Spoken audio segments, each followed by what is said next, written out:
Camerounais, l'armée nationale vient de libérer le peuple camerounais de la bande Abia, de leur tyrannie, de leur escroquerie et de leur rapine incalculable, inqualifiable. Oui, l'armée a décidé de mettre fin à la politique criminelle de cet individu contre l'unité nationale de notre cher pays. En effet, le Cameroun vient de vivre au cours de ces 15 derniers mois qu'a duré le régime Biya, les heures les plus noires de son histoire. Son unité mise en péril, la paix interne troublée, sa prospérité économique compromise, sa réputation nationale ternie. Chers compatriotes, vous avez tous été les témoins vivants de l'horrible comédie jouée par le pouvoir défunt qui se permettait de parler de libéralisme, de démocratie, d'intégration nationale, alors que chaque jour, son action bafouait de façon scandaleuse ses hautes valeurs. Les libertés fondamentales du citoyen telles que énoncées par la Déclaration des droits de l'homme n'étaient jamais respectées. La Constitution était ballottée au gré des considérations de la politique politicienne.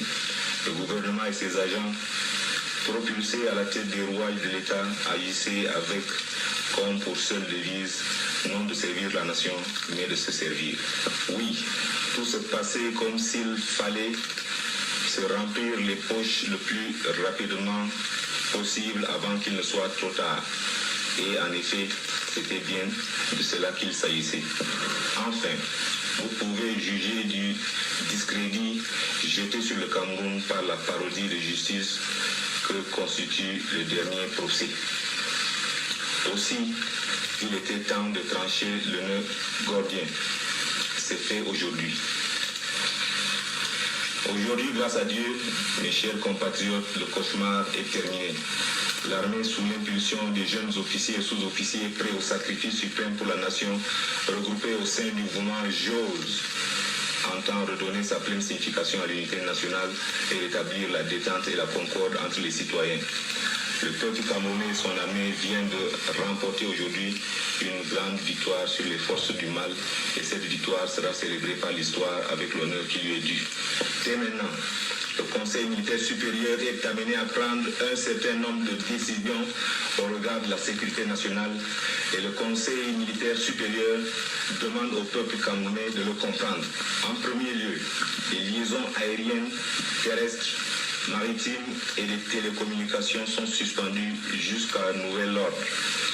Le couvre-feu est institué sur l'ensemble du territoire national de 19h à 5h. Par ailleurs, la Constitution est suspendue. L'Assemblée nationale dissoute. Le gouvernement est démis. Tous les partis politiques sont suspendus. Tous les gouverneurs des provinces sont relevés et enfin sur le plan militaire, les officiers supérieurs exerçant le commandement d'unités opérationnelles sont déchargés de leurs fonctions. L'officier subalterne, le plus ancien dans le grade le plus élevé, prend le commandement. Vive les forces armées nationales, vive le Cameroun.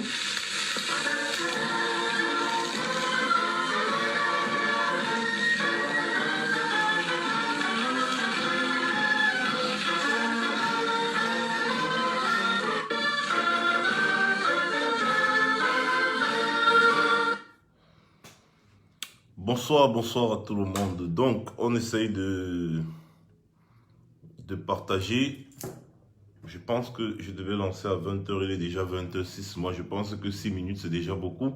On peut commencer. Les retardataires auront tort. Déjà, comme je disais tantôt, bonsoir à tout le monde. Bonsoir à ceux qui sont déjà connectés. Bonsoir aussi à ceux qui n'ont pas encore changé leur photo de profil. Oui, on sait qu'on ne peut pas compter sur vous, les Camerounais.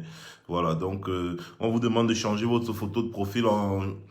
Désabonnez-vous d'Orange Cameroun, ça c'est primordial pour la suite de notre lutte, mais comme d'habitude les Camerounais, ils ont de la peine à suivre, les Camerounais ne suivent pas. Les Camerounais aiment écouter, ils aiment regarder la télé, ils aiment regarder Max parler, quand Max finit de parler, chacun rentre manger le coquille, le cuit, la banane malaxée, le topsy banana, chacun va manger les mets de pistache, le coq, le zom, le pomme, le daiquiri, chacun va boire le lait, le kossam, manger même les pains chocolat pour ceux qui n'ont pas cuisiné chez eux, les gâteaux chocolat, gâteaux beurre chocolat. Chacun va aller manger le poisson braisé, le porc braisé, Et après, d'autres vont aller boire les bières. Et puis, d'autres vont ainsi de suite, ainsi de suite, ainsi de suite. Et c'est fini comme ça, voilà, leur pas de lutte. Et ça fait pitié. Ça fait pitié. Au début et à l'entame de ma vidéo, je vous ai fait écouter, n'est-ce pas, un extrait du discours qui a été fait en avril 1984. Plus précisément le 6 avril. Plus précisément le 6 avril. Ce jour-là où les militaires ont failli, n'est-ce pas, nous débarrasser de Paul Biya. Parce que vous allez remarquer dans ce discours que je vais repasser tout à l'heure d'ailleurs quand il y aura assez de monde connecté, que tout ce que les militaires là reprochaient à Paul Biya après 15 ans seulement, après 15 mois de pouvoir, c'est ça qu'on trouve au Cameroun aujourd'hui. C'est ça qui se passe au Cameroun aujourd'hui. Et c'est à cause de tout ça que le Cameroun est ce qu'il est aujourd'hui.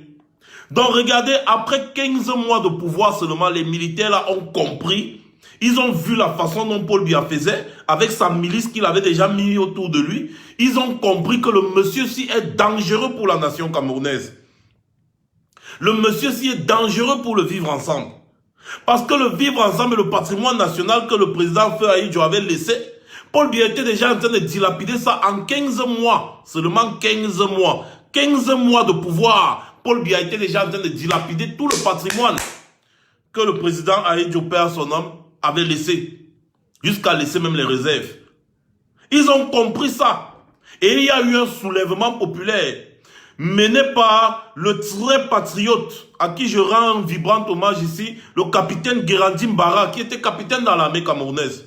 Ils ont compris, ils ont vu que Paul Biya était un élément dangereux, dangereux. Et on devait très vite se débarrasser de lui. Sinon, ça serait dangereux pour le Cameroun. Malheureusement pour eux, Paul Biya avait d'abord des soutiens étrangers et ensuite autour de lui, il avait déjà mis tout un arsenal de ses frères et amis. Parce que lorsque vous allez écouter le témoignage de Semenga à l'époque, vous allez comprendre tous ceux qui ont lutté contre le coup d'État là. Tous les officiers de l'armée qui ont lutté contre le coup d'État là, curieusement, ce sont tous des gens, les frères de Paul Biya. Tous, curieusement, sont les frères de Paul Biya. Vous-même, vous allez écouter. Malheureusement, le capitaine Guérandi Mbara est parti en exil et puis il est mort de la manière dont vous connaissez. Voilà donc notre pays aujourd'hui. Et je ne vais pas vous rappeler ce qui s'est passé en avril, quand du 6 au 7, c'est-à-dire du 6 au 8 avril. Les 2 jours-là furent 2 jours de massacre. Les 2 jours-là furent 2 jours de massacre. 2 jours de massacre, on a massacré les militaires ressortissants du Nord, ressortissants du Grand Nord. J'ai dit tous les militaires, les ressortissants du Grand Nord surtout, en masse, on les a massacrés. On est allé les enterrer. Il y a beaucoup de fosses communes là-bas en Balmayo, là où on est parti les enterrer. On les a massacrés, exécution sur exécution. Paul Biya est un criminel sanguinaire. Je vais revenir. Je voulais d'abord essayer d'attirer l'attention des Camerounais. Parce que qui ne dit rien consent. Le silence est complice. Vous avez tous écouté la sortie de Longuet le libérateur dernièrement. C'était une sortie coup de gueule. Il vous dit, mais puisque vous dites que Kamto dérange, recomptez les voix, recommencez même les élections si vous voulez et laissez les Camerounais libres de voter, vous allez voir qui ils vont voter. Arrêtez de déranger les gens. Kamto a gagné ces élections et ça se voit. C'est ce que Longuet dit, parce que lui il vit au Cameroun. Et il a la tendance, il voit, il marche beaucoup. C'est quelqu'un qui cause beaucoup avec les gens, vous le savez. Et donc il a les tendances. Les sondages, il les fait. Donc quand il cause avec les gens partout, il se rend compte que c'est Kamto que les gens ont voté. Et après, quand Kamto veut revendiquer sa victoire, on le muselle, on l'enferme. Mais le libérateur dit maintenant arrêtez. Rappelez-vous, j'avais dit que je vais mourir pour vous. Même si après il avait dit je ne mourrai pas, je vivrai. Mais il avait quand même dit ça en premier. Je vais mourir pour vous. C'est un monsieur courageux. Il s'est assis, il dit venez donc m'arrêter.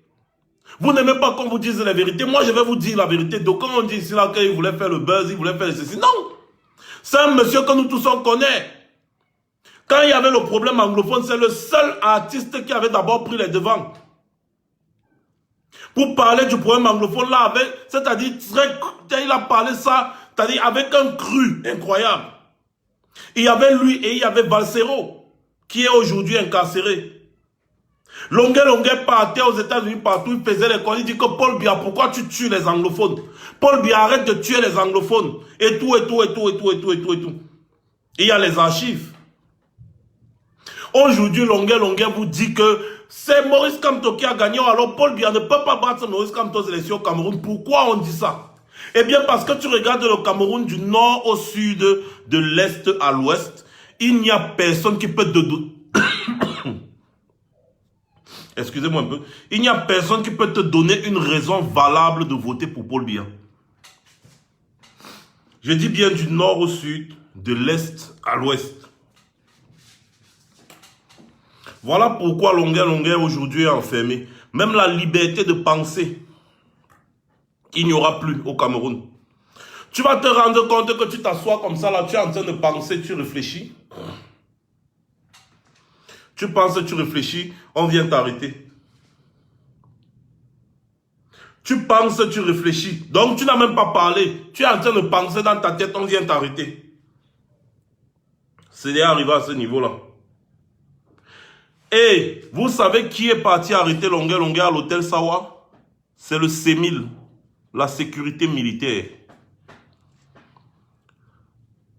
Paul Biya a déjà instrumentalisé le CEMIL. Le CEMIL qui est là pour gérer des affaires de sécurité intérieure et autres. Des affaires militaires. Aujourd'hui, on envoie le CEMIL interpeller des civils. Pourquoi? Parce que le civil là a dit ce qu'il pense. Il dit ce qu'il pense, c'est sa pensée, c'est son opinion. Tu n'es plus libre de ton opinion au Cameroun. Toi, le Camerounais qui reste là muet, tu as vu comment on arrête Longuet, ça ne vous émeut pas. J'ai même vu d'autres venir se réjouir que ça la prendra, il parle trop. On lit la jalousie dans leurs yeux. Parce qu'ils voient comment Longuet monte souvent les millions. Longuet monte, j'ai l'argent, c'est le travail qui paye. Le Camerounais aigri s'assoit et dit que le gars avait même monté quoi qu'il a les millions. Si quelque chose pouvait l'arriver. Si quelque chose pouvait l'arriver. On arrête Longuet, il vient, il court, il vient dire c'est bien fait pour lui. Je dis, si on construit les routes, on construit les hôpitaux, on construit les forages ou alors on donne de l'électricité et l'eau potable, ce ne sera pas pour tous les Camerounais. Est-ce que ce sera pour Longuet lui seul? Est-ce que ce sera pour Longuet lui seul? Longuet pouvait très bien s'asseoir, jouir de ses millions, comme feu Jean-Pierre Sarr faisait. Les gens qui croyaient qu'ils vont vivre éternellement, excusez-moi, je ne me moque pas de la mort des gens, mais je dis que la mort de Jean-Pierre Sarr ne m'émeut même pas. Pour moi, ça passe comme ça. C'est un être humain, paix à son âme, mais ça passe comme ça. Parce que sa vie ne vaut pas plus que la vie de tous nos frères et sœurs qui meurent dans les régions anglophones. Voilà. Longuet pouvait se comporter comme Jean-Pierre Sarr. Tout simplement, il bouffe son argent. Il mange son argent, il s'en fout. Il est dans sa grosse maison, il roule sa grosse voiture. Il vient en boîte de nuit, ou bien il vient au snack, vous l'appelez, oh, président Longuet. Vous lui donnez les éloges, il vous farote un peu et puis il part dormir. Vous partez dormir dans le Ouattara, vous partez dormir sans eau, sans électricité, mais Longuet, lui, il a son forage chez lui, il a son groupe électrogène, il est tranquille.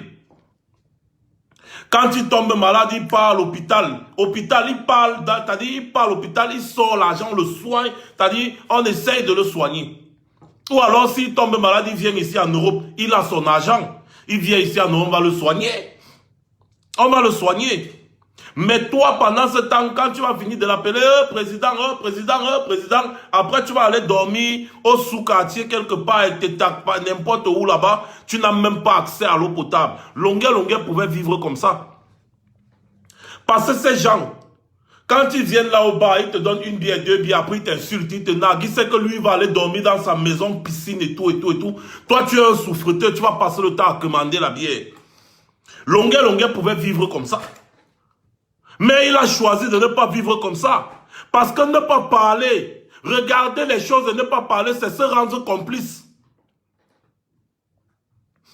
Longueur ne voulait pas être complice de ce qui se passe dans le pays là. C'est pour ça qu'il dit non, arrêtez ça. Vous ne pouvez pas arrêter tous les Camerounais qui contestent. C'est quoi ce pouvoir? Et vous parlez de liberté d'expression. Quelle liberté d'expression? Il vous dit que prouvez donc que Kamto n'a pas gagné parce que Kamto lui il a les preuves qu'il a gagné les élections. Ce sont des élections, c'est le peuple qui choisit. Alors s'il y a un petit problème quelque part, on doit résoudre ce problème. Merci beaucoup, Diane Raïssa. Si c'est pour parler des problèmes des Ivoiriens, parler des problèmes des Sénégalais, parler des problèmes des Maliens, les Camerounais sont très forts. Parler de vos propres problèmes au Cameroun, ça vous dépasse. Excusez-moi, hein, j'ai un peu la grippe. Longueur pouvait choisir de vivre une vie de luxe et vous narguer. Un peu comme Samuel Eto'o vous nargue. Samuel Eto'o, lui, préfère aller faire le copinage avec Paul Biya qui vous tue. Il mange son argent. Il sait que Samuel Eto'o ne va jamais l'arrêter au Cameroun. Mais si Samuel Eto'o sort aujourd'hui, là, il part au Cameroun, il dit que Paul Biya recompte les élections. Moi-même, je vois que c'est Maurice Kamto. Le lendemain, on va envoyer le Sémil l'arrêter. Samuel Eto'o, lui, vous nargue. Il mange son argent et sa famille s'en fout. Vous pouvez ne pas avoir les hôpitaux, pas avoir les routes, c'est votre problème. Il s'en bat les couilles. Il mange son argent. Longueur pouvait faire pareil. Longueur pouvait faire comme Jean-Pierre ça. Longueur pouvait faire pareil. Il mange son argent, il s'en fout de vous. Mais il a refusé. Valsero pouvait faire pareil. Il a refusé. Le président élu Maurice Kamto pouvait faire pareil. Parce que vous allez là vous parler seulement, vous ne savez pas que le monsieur là, il guette d'eau. Il a de l'argent. Il a de l'argent, le président Maurice Kamto. Donc, il pouvait vivre décemment, tranquillement, sans se soucier de vous. On pouvait dire, voilà, tu as perdu les élections. Il dit, ok, j'ai perdu, c'est bon. En bon politicien, il reste tranquille. Il dit, bon, j'attends les autres élections, machin. Moi, j'ai perdu. Paul Biya a gagné, ok, c'est bon. Il pouvait le faire. Mais non, il est en train de vous dire que vous ne pouvez pas continuer de vous laisser faire comme ça. Vous connaissez vous plaindre derrière votre téléphone. Plaignez-vous en public. Normalement, longueur a parlé. Vous devriez vous asseoir derrière votre téléphone, faire une vidéo en direct, partager sur Facebook. Nous aussi, on partage, comme on a partagé pour longueur. Comme ça, là, vous dites, venez aussi m'arrêter. Et quand on va arrêter 2, 3, 4, 10, 20 personnes, 30 personnes, 100 personnes, 200, 500 personnes, il n'y aura plus de place dans les prisons. On ne peut pas arrêter tout le monde. On va commencer à envoyer le Sémil à Garoua, à Maroua, à Ngaoundéré, à Ebolova, un peu partout à Bertoua. On va envoyer à Yaoundé, à Douala, à Boya, à Bamenda. On envoie partout le Sémil, vous arrêtez. À Bafoussam, on envoie le Sémil, vous arrêtez. On va arrêter tout le Cameroun, on met en prison. Ou alors on va libérer Longueur. C'est aussi simple que ça. Tu prends ton téléphone, tu fais aussi la vidéo, tu partages, tu dis en soutien à Longueur. Moi aussi je dis ce que je pense. Venez m'arrêter. C'est comme ça. C'est comme ça. Quand vous voyez ici, il y a quelque chose, une petite violation de droit. Vous voyez au moins 2000, 5000 personnes qui viennent poser le même acte que la personne qu'on a arrêté à poser. On libère la personne rapidement. Il y avait un jeune Malien ici qui était en train de bagarrer pour ses papiers. Depuis il bagarrait pour les papiers, on ne lui donnait pas les papiers. Un jour, on l'arrête, on décide de le renvoyer au Mali. Il y a une foule de Français, des associations là qui sont sorties, les associations des Maliens sont sorties, les associations de défense des Africains sont sorties. Ils ont fait masse devant la police d'immigration. Ils ont fait masse là-bas. On a libéré le gars. Une semaine après, on a appelé le gars à la préfecture, viens prendre tes papiers. Oui, c'est-à-dire, on avait arrêté le gars, on l'a amené à l'hôtel de la police que non, on va te renvoyer, on va le renvoyer. Dès que ses frères ont appris ça, ils ont alerté les assistants sociaux, les machins, les communautés se sont rassemblées. Il y avait au moins 10 000 personnes là-bas. Que merde, arrêtez, on voit. Quand je dis 10 000, c'est exagéré, il y avait peut-être 2 000 personnes. On l'a relâché le même jour, on l'a relâché. Le même jour, on l'a relâché. Le même jour, on l'a relâché. Une semaine après, la préfecture l'a appelé de venir prendre les papiers. On lui a donné un titre de séjour.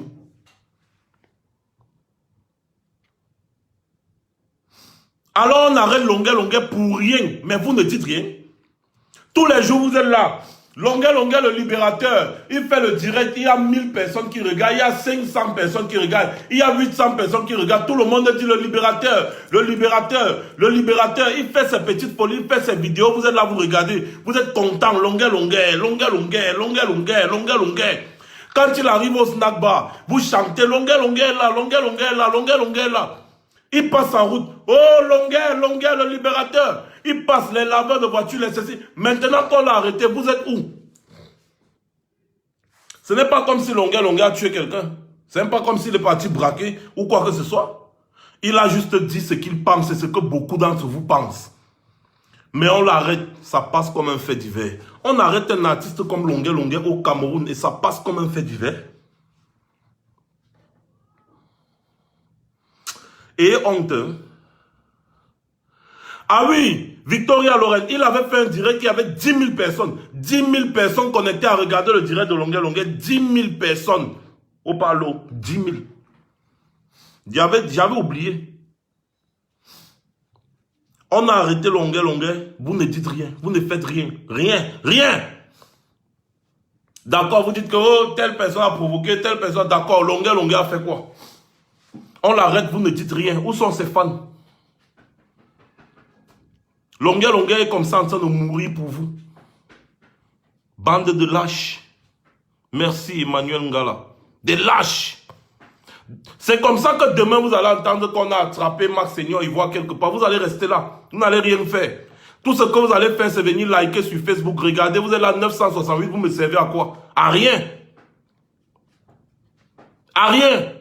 Dans les 968 personnes, il y a combien de personnes qui ont changé leur photo de profil? Ça se voit. Rien. Ça se voit juste avec des simples gestes comme ça. Des simples gestes comme ça. Oh, vraiment. Nous les Camerounais, apprenons à être solidaires. Apprenons à être solidaires, les Camerounais. J'ai pitié.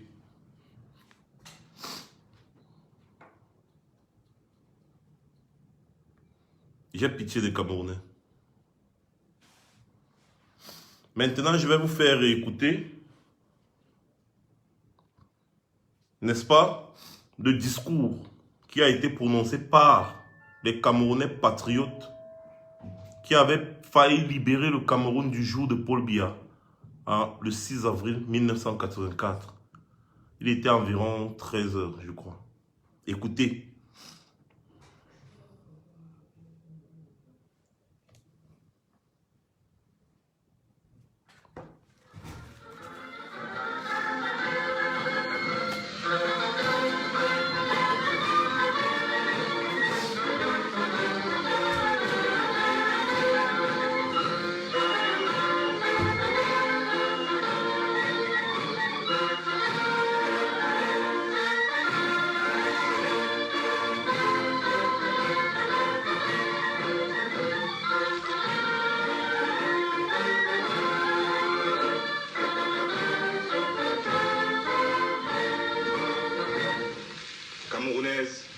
Camerounais, l'armée nationale vient de libérer le peuple camerounais de la bande à Biya, de leur tyrannie, de leur escroquerie et de leur rapine incalculable, inqualifiable.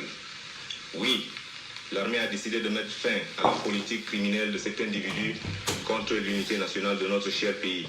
En effet, le Cameroun vient de vivre au cours de ces 15 derniers mois qu'a duré le régime Biya, les heures les plus noires de son histoire.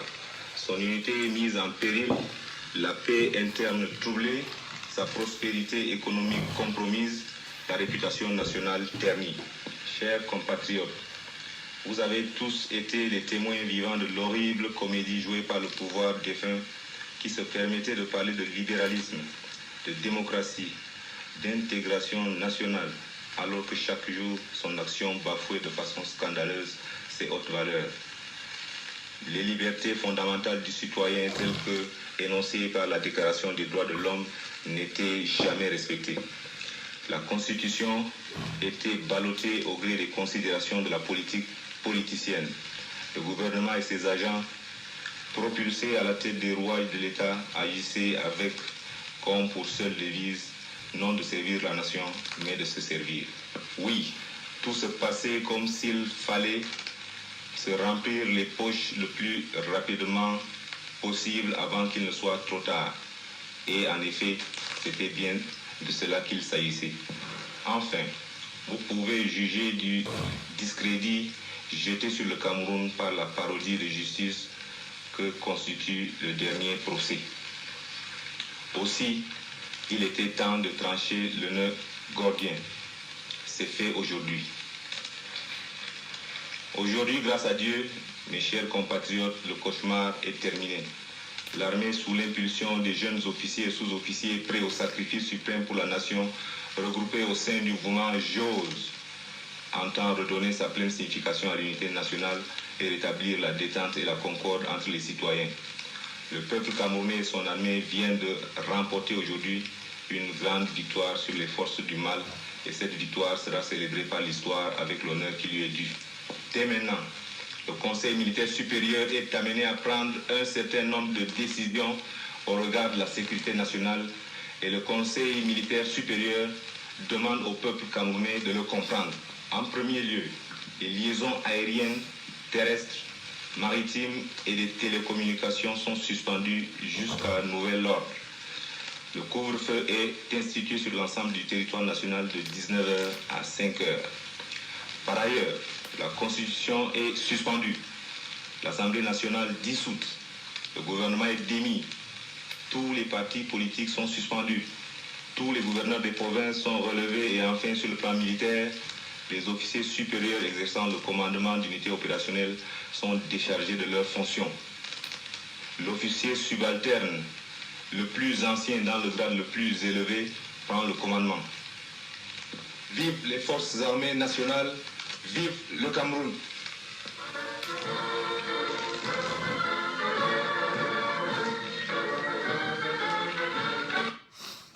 Voilà, en 15 mois de gouvernance seulement, les gars avaient déjà remarqué ce que c'est que Paul Biya.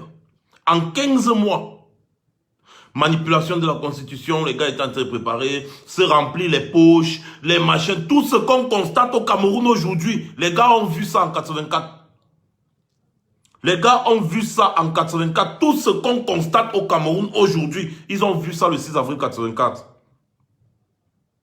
Après, ils ont pompé dans nos oreilles pendant toute notre jeunesse qu'en 84, il y a une bande de scélérats qui voulaient tuer Paul Biya, qui voulaient prendre le pouvoir, le coup d'État. En fait, ce n'était pas un coup d'État.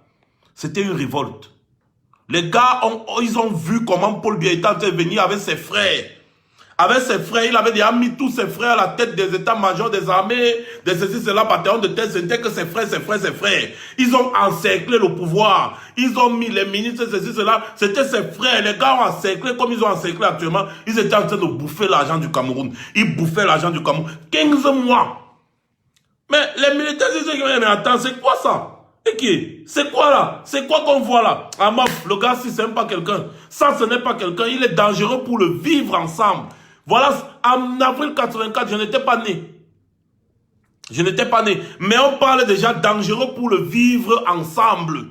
Pour le vivre ensemble. Pour le vivre ensemble. Voilà ça qui est menacé au Cameroun aujourd'hui, non? Voilà les problèmes dans les régions anglophones, non? Paul Biya, c'est un monsieur qui s'en fout de la population. Il s'en fout de la population. On parlait déjà de vivre ensemble, qu'il était une menace pour le vivre ensemble. Qu'il était une menace pour le Cameroun parce que les gars travaillaient à se remplir les poches le plus vite possible. Vous avez bien écouté ce discours. Donc, les gars travaillaient à se remplir les poches le plus vite possible. Ils ne travaillaient pas pour le Cameroun. Voilà maintenant ce mangue. Écoutez bien. Ceux-là qui sont partis contrer le coup d'État, le pseudo coup d'État. Écoutez attentivement.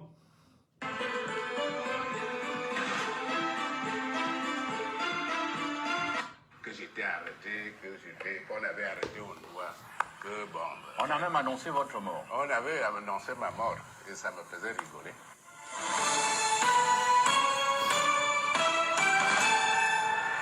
Je pense vers 13 heures, les gens que j'ai mis du côté de Balmayo sont venus me dire qu'il y a des militaires. J'ai dit, ah, tant mieux.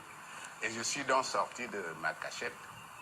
Bon, et en tête, il y avait justement le colonel Ebogo avec sur la Jeep. Colonel Ebogo.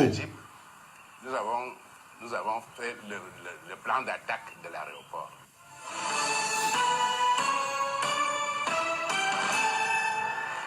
Je lui ai dit que les armes anti-aériennes étaient donc regardées en l'air. Selon l'information que Thierry vous avait donnée. Voilà, selon l'information. Que pour mettre les canons en horizontal, c'était à la main. Ce n'était pas le système automatique. Il avait donc le temps de foncer immédiatement sur l'aéroport et d'éliminer les machines. Bon, on s'est séparés du côté de Tropicana. Je lui ai demandé de mettre à ma disposition deux jeeps. Une jeep canon sans recul et une jeep mitrailleuse. Moi-même, je conduisais la jeep mitrailleuse et le jeep canon était par le feu Ndi Mendougan. Ndi Mendougan. Qui est mort et qui était un blindé. Et le tireur était un instructeur de canon sans recul. Donc, nous devions rejoindre l'état-major mixte qui était donc au camp de l'unité. Donc, là où était le ministre. Des chargé des forces armées. Bon, je suis donc arrivé vers 13 heures et j'ai été accueilli en héros. J'ai donc pris le commandement de l'état-major mixte. Bon. Et d'ailleurs, quand je suis arrivé, et Bogotitis m'a rendu compte qu'il avait déjà pris l'aéroport.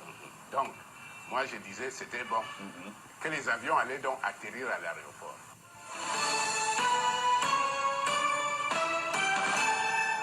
Le commissaire divisionnaire Onkwa Dongo Kwa. Commissaire divisionnaire Onkwa Dongo. À l'école nationale de police pour pouvoir s'approvisionner en armes. Parce qu'on n'avait pas d'armes. Et puis, il y avait des armuriers civils là. On a cassé les deux armuriers qui étaient là pour prendre des armes de chasse. Bon.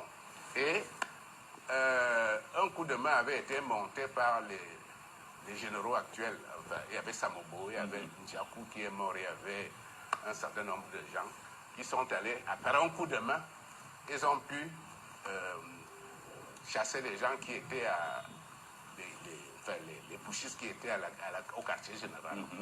Donnant accès aux armes et munitions, enfin. Ah oui.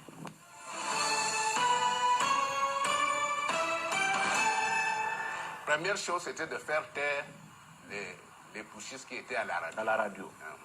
Et là, vous envoyez le général, celui qui est aujourd'hui le général Samobo. Samobo, oui. Samobo. Première opération, c'est celle-là que je commande. Donner les ordres à Samobo pour aller faire taire la radio et prendre la radio. Il est allé d'ailleurs, et je pense vers 14h, 14h30, il avait pris la radio. Et c'est à ce moment-là qu'on a commencé à jouer les cantiques patriotiques. Oui. C'est ça. Bon, on a commencé à jouer ça. Donc, c'était la première opération.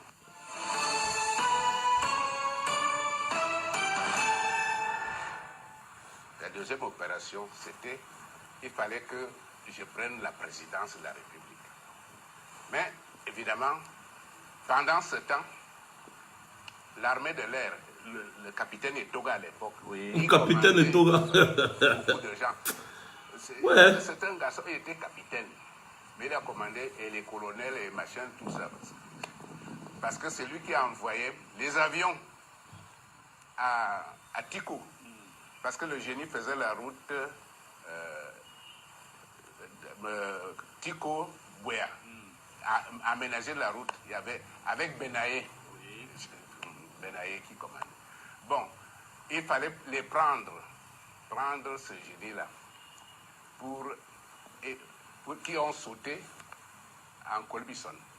En fait, je voulais qu'ils atterrissent à l'aéroport. Manque de peau à l'aéroport. Un des pushistes était à la tour.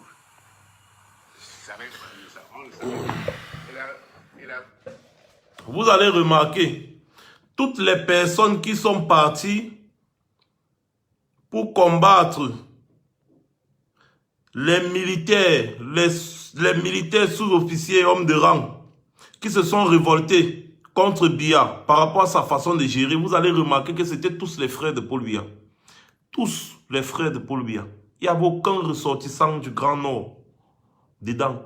Tous étaient les frères de Paul Biya. Tous. Ce Meng dit qu'il n'avait pas d'armes, il n'avait pas de munitions. Il fallait prendre le quartier général, il fallait prendre ceci. Comment des gens ont déjà le quartier général? Ils ont la radio, ils ont le quartier général. Là où ils sont stockés toutes les armes et les munitions. Les gars ont déjà le quartier général avec les armes et les munitions. Vous dites que vous n'avez pas des armes et vous n'avez pas de munitions. Et ce sont des hommes de rang, des hommes bien formés, qui ont soi-disant pris le quartier général. Quand on a déjà pris le quartier général avec les armes et les munitions, vous les militaires qui êtes dehors là, vous ne pouvez rien. Les gars peuvent tenir le quartier général pendant au moins une semaine. Curieusement, les gars n'ont même pas tenu 2, 3, 4 heures. Même pas 4 heures, le quartier général. Avec toutes les armes et les munitions qu'il y avait dedans. Hein? Mon frère, les gens s'y prennent les gens pour les qui? En réalité, ils ont fait une épuration. Ils ont fait une épuration. Donc, comme les gars qui avaient fait le putsch, celui qui a lu, c'était un ressortissant du Grand Nord, ils ont fait le rapprochement avec Ahidjo. Ils ont dit que c'est Ahidjo qui avait monté le coup d'État. Tu vois? Et maintenant dans l'armée, les gars sont partis prendre tous les soldats qui étaient un peu un genre, qui étaient sous Ahidjo et qui étaient du Nord. Ils les ont tous tués. Ils ont tué tous ces gens-là. Voilà ce qui s'est passé. Tous les soldats ressortissants du Grand, ils les ont tous tués. Ils disent que voilà, on a pris le quartier général, on a pris l'aéroport. Ils n'avaient pas les armes. Les armes qu'ils ont utilisées pour prendre le quartier général sortaient d'où donc? Ils disent qu'ils sont partis prendre quelques armes de police. Vous êtes face aux militaires qui ont les armes de guerre. Ils ont toutes les réserves de munitions. Ils ont l'armement au quartier général. Le quartier général. Vous avez pris le quartier général comment en quelques heures? En réalité, il n'y avait rien. Ils ont fait une mise en scène. Ils disaient qu'ils ont pris le quartier général. Le quartier général n'était pas tombé. En réalité. Ils sont partis prendre au quartier général tous les ressortissants du Grand Nord. Voilà ce qui s'est passé. Parce qu'ils ont mis ça sur la tête du président Ahidjo. Écoutez attentivement la femme du président Ahidjo. Écoutez attentivement ce qu'elle dit. Un matin, le radio Monte-Carlo a téléphoné à Yaoundé, au Mont-Vert, vers Mougin où on était. Monsieur le Président, on entend des coups de feu à Yaoundé depuis ce matin, ça bombe, ça tourne de partout, la radio internationale, la radio est coupée, et est-ce que vous êtes au courant de quelque chose? C'est vous qui venez de m'apprendre, je ne suis pas au courant. Elle ne savait pas elle l'avait branché sur écoute. Alors il lui a dit, et si c'était vos partisans, Monsieur le Président? Et je leur ai dit, si c'est mes partisans, ils gagneront. Ça, il a dit, tac, et il est parti. Et il a quitté la maison, il est parti passer toute la journée à Cannes. Mais il a dit, imaginez-vous un type qu'on a agressé de tous les côtés à la fois. Bon, quelqu'un vous dit ça, il ne savait pas. On lui dit, si c'est le si c'est vos partisans, il allait lui dire quoi? Que les partisans vont perdre? Il a dit, si c'est mes partisans, ils vont gagner. Et il est parti. Yaoundé en a fait tout un machin. Puisqu'il a dit ça, c'est qu'il savait qu'il était. C'est dont je suis au courant. Ahidjo n'était pas au courant pour la bonne raison que Je veux vous dire une chose, hein, que pour le putsch des gens du Nord, hein, je vous ai dit que quand on l'a accusé là, de machin là, quand il avait appris qu'il y avait une tension, bien avant, hein, il avait appris qu'il y avait une tension entre les gens du Nord et les gens du Sud, les militaires. Hein, et son aide de camp devait aller à Yaoundé, à Maroua, parce qu'il devait amener sa femme qui devait m'accompagner à la Mecque. Et il paraît qu'il est venu me dire au revoir dans ma chambre. Il me dit, oh, j'ai trouvé le président pas bien, il est très déprimé, ça ne va pas. J'ai dit, qu'est-ce qu'il vous a dit? Il me dit, vraiment, il m'a dit qu'il a entendu parler de la tension entre les militaires du Nord, les militaires du Sud. Et vous savez qu'Aïdjo avait... Sa phobie, c'était la division Nord, Sud, Ouest, machin. Il avait fait une unité, il ne voulait pas que quelque chose vienne... Donc, il m'a dit que Bello Bouba était Premier ministre encore à l'époque. Quand j'irai au Nord, que je vois mes collègues donc militaires, et que je leur demande, mais d'où vient cette tension? Pourquoi il y a une tension entre les gens du Nord et les gens du Sud? Je lui ai dit, commandant, n'y allez pas. Parce qu'en arrivant à Douala, si tension il y a, vous en entendrez parler. Si à ce moment-là, on vous voit à Yaoundé aller voir un de vos collègues, on va dire que vous avez amené une mission, n'est-ce pas? Allez voir Bello, qui est Premier ministre, allez voir Sadou, non, Maïkano. C'est Maïkano, c'est Sadou, qui était ministre des Forces armées. C'est Maïkano au dernier moment. Par eux, vous allez savoir. Mais qu'on ne vous voit surtout pas avec vos camarades militaires du Nord, les officiers. Parce qu'on va dire que c'est Aïdjo qui vous a envoyé. Voilà ce qu'il m'a dit, lui, commandant Ibrahim, il est encore vivant. Je ne pense pas qu'il était en 84 l'inspirateur véritablement, mais qu'il était informé et qu'il attendait que ça se passe, il espérait que ça se passerait bien. Disons à peu près, je ne suis pas loin de la vérité en disant ça.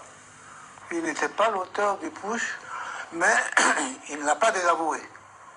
Et si le push avait réussi, il en aurait été content. Et d'ailleurs, il l'a dit de façon imprudente, parce que ça a servi contre lui. Je n'y suis pour rien, mais si ce sont mes amis, je souhaite qu'ils réussissent. Alors ça, c'était une façon, on a compris, je l'ai commandité, je veux la réussite. Non, il ne l'a pas commandité, mais il n'aurait pas désavoué. Il n'aurait pas désavoué parce que, à son avis, le Cameroun allait mal.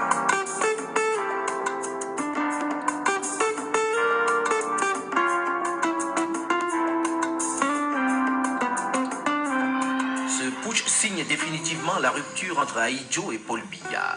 L'ancien président de la République est condamné par contumace à la peine de mort. Vous êtes accusé, on vous envoie. Je pense qu'un accusé a quand même le droit de savoir de quoi il est accusé et de préparer sa défense. Pas à 6000 km. Et on a dit qu'on a envoyé ça, la maison qui était sous-scellée, on a envoyé ça à Garoua. Alors qu'on savait qu'on était à Yaoundé, puisqu'on avait tout le staff camerounais ici, on avait nos militaires, on avait les serviteurs, on avait la garde et tout ça. On a envoyé ça à Garoua, quand même. Écoutez, il ne faut pas prendre des gens pour des imbéciles. 5 ans pour injure le chef d'État. 5 ans pour injure le chef d'État, n'est-ce pas? Et puis, condamnation à mort, mandat international, exécution sur la place publique. Non, mais vous vous rendez compte? Mais il ne faut pas le Saint-Esprit pour... Mais les juges-là qui ont jugé, ces juges-là, c'est Aïdjo qui les avait intronisés. Quand ils ont eu le juge, il n'y a pas une promotion. Ma belle-fille qui était en Paris, Babette était là, elle a vu le flash à la télévision, elle a accouché 3 heures après de ma petite fille.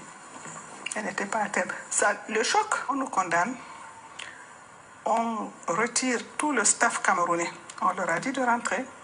Ils sont venus demander à mon mari, il a dit rentrer. À ce moment-là, j'ai pris le machin, les personnels sénégalais. On a dit que tous les passeports étaient supprimés. Et Aïdjo, avant qu'on sorte du Cameroun, il avait changé tous les passeports. Il avait mis ancien président du Cameroun, même les enfants anciens du président du Cameroun, un passeport diplomatique, tout était changé. On a dit que tous les passeports sont périmés. Mes enfants que vous voyez là, Babette était à Paris, elle faisait son... Donc, une autre incohérence. Ahidjo a gouverné le Cameroun pendant 26 ans, si je ne me trompe pas. Plus d'une vingtaine d'années. La majorité des militaires et autres qui avaient là, puisque quand Paul Biya entre, il ne recrute pas, si je ne me trompe pas. Paul Biya entre en 82, il a juste essayé de mettre ses frères, grader ses frères et les mettre tout autour de lui pour former une ceinture. Donc ça veut dire que ceux qui étaient là, c'est Ahidjo qui avait mis toutes ces personnes, même les militaires, c'est Ahidjo qui les avait recrutés.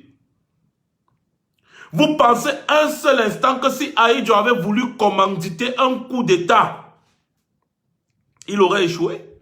Alors qu'il avait encore, on te parle seulement de 15 mois. Donc vous voulez dire qu'un ancien président comme Ahidjo, celui-là qui a bâti tous les bâtiments qui sont là-bas au Cameroun, c'est Ahidjo qui les a construits. Paul Biya n'a rien construit. Même la présidence qui a étudié là, c'est Ahidjo. Donc il connaît tous les coins et les recoins. Ça veut dire que si Ahidjo voulait reprendre le pouvoir là, on mettait une balle dans la tête de Paul Biya et c'était fini. On mettait une balle dans la tête de Paul Biya et de tout ça, c'était fini. C'est Ahidjo qui avait recruté tous les gens qui étaient là, les militaires, tous ces gens là. C'est Ahidjo qui les avait recrutés. Venir me dire que Ahidjo voulait faire un coup d'État à Paul Biya, c'est faux. C'est faux et archi faux.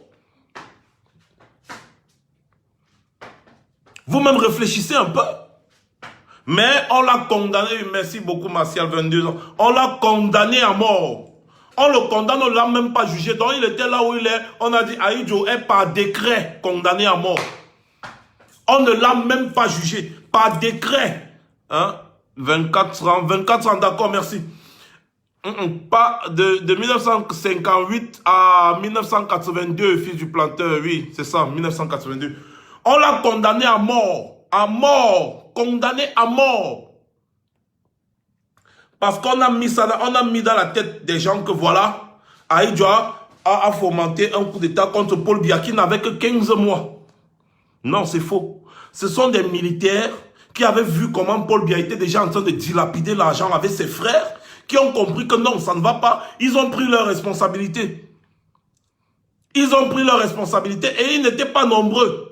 Ils n'étaient vraiment pas nombreux. Mais on a globalisé maintenant tous les autres militaires qui étaient les ressortissants de la même région. Parce qu'à l'heure là, à l'époque là, le tribalisme faisait rage au Cameroun. On a réuni la majorité des militaires qui étaient des régions du Nord, qui étaient un peu un genre. On les a arrêtés tous. On les a mis dans les camions. On les a tous tués. On est parti les verser dans les fosses publiques, les fosses communes. Jugement par contumace. Merci beaucoup, mon cher frère Henri Adelph. On a pris tous les ressortissants du Nord qui étaient dans l'armée. On est parti les massacrer. Voilà ce qui s'est passé en avril 84. Parce que les gens ne peuvent pas tenir l'aéroport, tenir la radio, tenir le quartier général et tenir la présidence comme ce même vient de nous faire écouter que même la présidence était prise. Et vous venez les faire sortir en quelques heures. S'il vous plaît, le 8 avril, Paul Biya a fait le discours. Et donc, c'est-à-dire, du 6 au 7 avril, les gars ont repris le quartier général, l'aéroport, la radio, tout. Et ils ont arrêté tous les poutistes. Selon eux, les poutistes selon eux, le nom qu'ils ont donné. C'est faux. C'est faux. Le gars avait la psychose que cette histoire, machin, que patati patata, ils ont arrêté tous les ressortissants. Ils ont mis ça sur la tête d'Ahidjo. Parce qu'ils voulaient éliminer Ahidjo définitivement. Parce qu'apparemment, Ahidjo n'était pas très content de la façon dont Paul Biya gérait le Cameroun et il le faisait savoir. Il le faisait savoir. Vous avez écouté le témoignage de Germaine Ahidjo. Il le faisait savoir. Paul Biya a tué des centaines et des centaines et des centaines, voire des milliers de militaires. Il les a tous tués. Ils sont partis les enterrer dans les fosses communes. À 95% ressortissants du Grand Nord. Voilà ce qui s'est passé. Du 6 au 7 avril 1986. Voilà ce qui s'est passé. Des militaires bien formés qui ont déjà pris le quartier général. Qui ont pris l'aéroport. Vous ne pouvez pas les déloger en une nuit. C'est faux. C'est faux, vous ne pouvez pas. Et vous dites, en vidéo que vous n'aviez pas les armes, vous n'aviez pas les munitions. Vous aviez seulement vos armes de garde que vous avez souvent sur vous. Vous avez fait comment pour les déloger? On sait qu'il y avait le bétable qui venait de Koutaba et autres là, mais ça ne suffisait pas. Le quartier général, au quartier général là-bas, il y a presque tout genre d'armement et il y a presque toutes les munitions. Donc les gars avaient de quoi tenir pendant au moins 2 à 3 jours, même s'ils n'étaient pas nombreux. Mais non, ils sont partis au quartier général, ils ont raflé tous les militaires qui étaient ressortissants du Nord, qui étaient déjà un peu sympathisants du putsch, qui étaient contents en fait du putsch et tout. Ils les ont tous pris. Ils sont partis les tuer. Tuer. Et depuis ce jour, le Grand Nord qui était vraiment... C'est-à-dire, c'était un endroit rêvé. Parce que le Grand Nord était un endroit où les touristes aimaient venir. 84, oui, 1984. Les touristes aimaient partir au Grand Nord. Parc de Ouaza, la savane et tous les hauts plateaux de la Damawa. Les gars aimaient partir, visiter et tout ce que vous savez. Aujourd'hui, le Grand Nord est abandonné à lui-même. Voilà les routes que vous allez trouver au Grand Nord.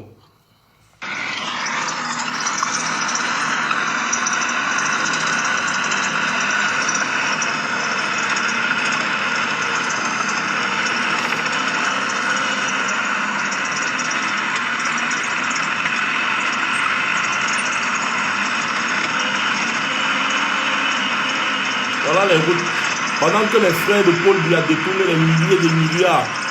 Voilà les routes au Grand Nord. Voilà les écoles. Écoutez, hein, c'est à Figuil. Ça, c'est à Figuil. Le lycée, c'est un lycée à Figuil. Bonjour et bienvenue au lycée bilingue de Figuil. Le lycée bilingue de Figuil est un lycée qui a une section francophone, qui a une section anglophone, qui a une section francophone bilingue et une section anglophone bilingue. C'est ça qui fait sa particularité. C'est comme 4 lycées dans un lycée. Mais je vous laisse donc découvrir les images de la honte dans ces lycées, abandonnés à lui-même. Voilà. Merci.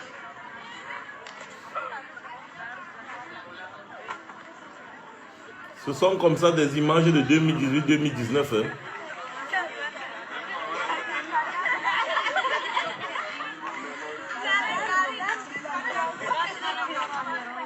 Du courage les enfants. Voilà le lycée bilingue de Figuil. Ne regardez pas le cadre, mais regardez l'éducation qu'on vous donne.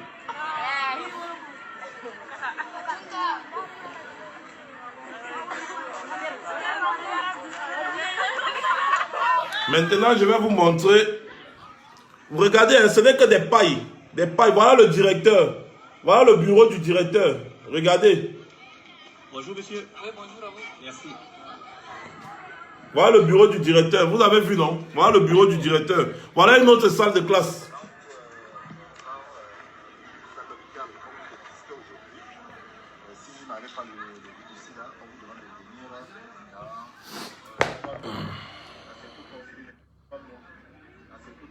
Donc, on continue. Excusez-moi, je vais vous montrer quelques vidéos. Non, je ne vais pas vous montrer le pont du Vouri aujourd'hui. L'histoire du pont du Vouri là me fait rire. Jusqu'à Nganou Djoumessi dit que c'est la sorcellerie. On va tout voir au Cameroun. Il ne sait pas ce qu'il va dire. Il dit que c'est la sorcellerie. Alors que la Chine avait prévu un bon truc, un bon défi, avec un budget vraiment très moyen. Ils sont partis donner à la France, à une société française qui a ensuite donné en sous-traitance aux Chinois. Les Chinois ont donc fait du n'importe quoi. Ils ont dit, ah d'accord, donc c'est comme ça, on fait ce qu'on veut. Et voilà les résultats. Comme vous pouvez le constater. Excusez-moi, je cherche une autre vidéo. J'en ai enregistré tellement que parfois ça me trouble un peu de chercher. Voilà notre Cameroun, bien évidemment.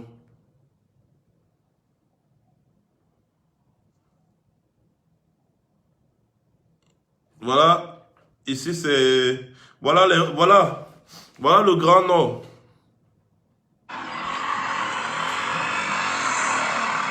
Voilà les routes. Voilà là où les populations vivent. Voilà, regardez vous-même.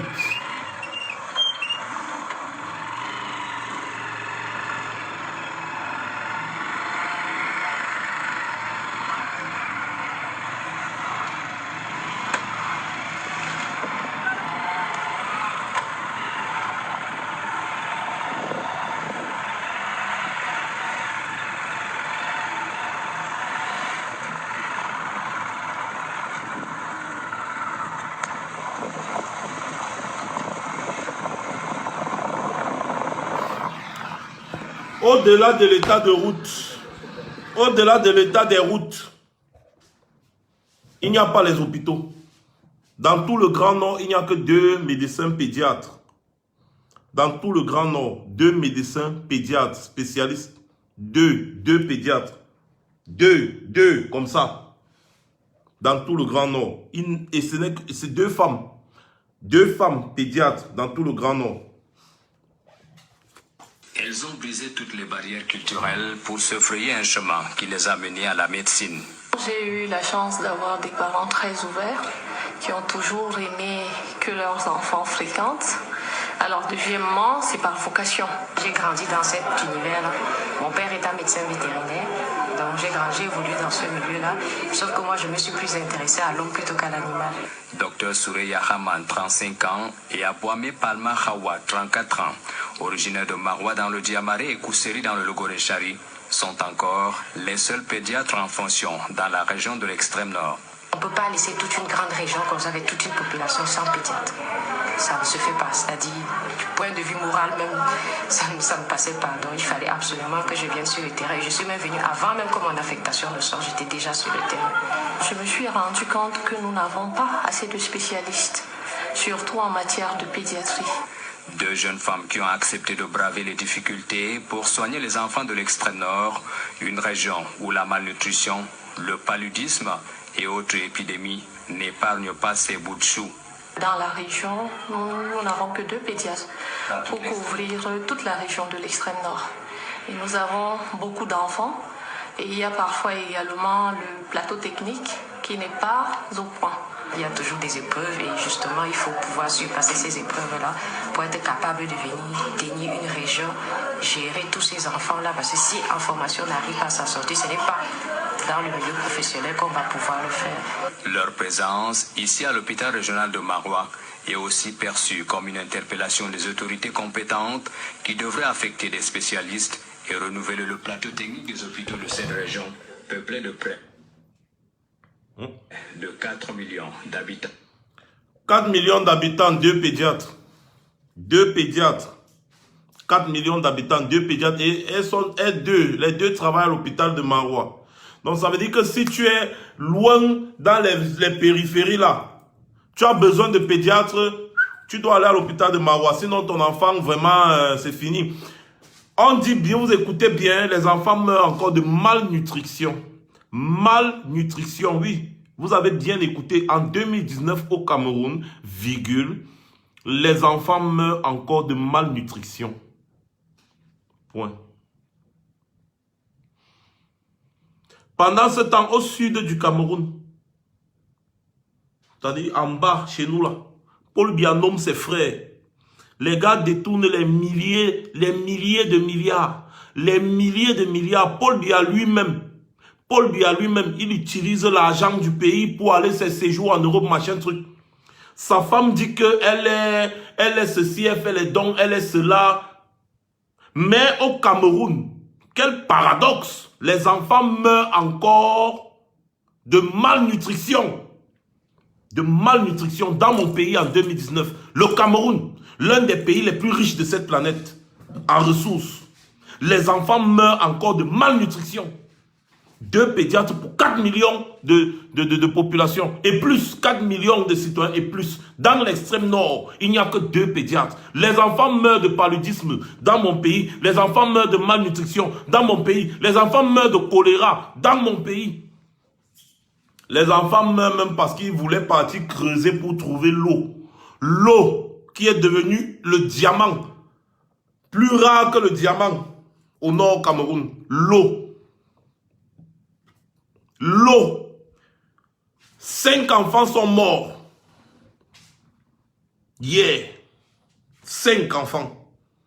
Parce qu'ils étaient en train de rechercher de l'eau. 5. On a dit 4 dans l'œil du Sahel. Le 5e est mort à l'hôpital.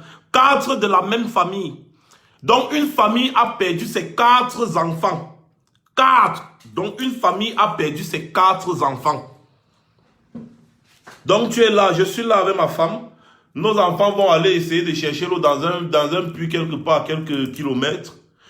On vient nous annoncer qu'ils sont morts. Mes 4 enfants. D'une même famille. Le 5e était d'une autre famille. Il est mort à l'hôpital. Mes 4 enfants sont morts. Parce qu'ils partaient chercher l'eau.